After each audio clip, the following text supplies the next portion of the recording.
So it's Makhraj. Makhraj is one of the halq, the throat letters, one of the 6 letters, as we explained before.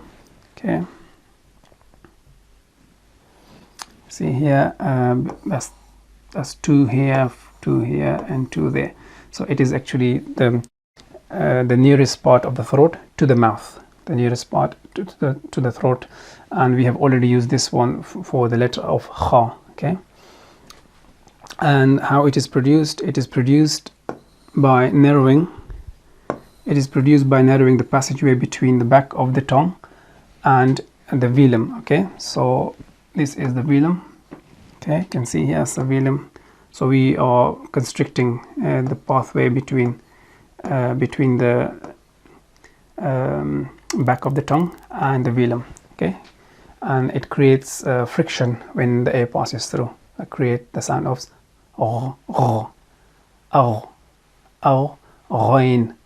Okay, so that's the articulation point for Ghayn.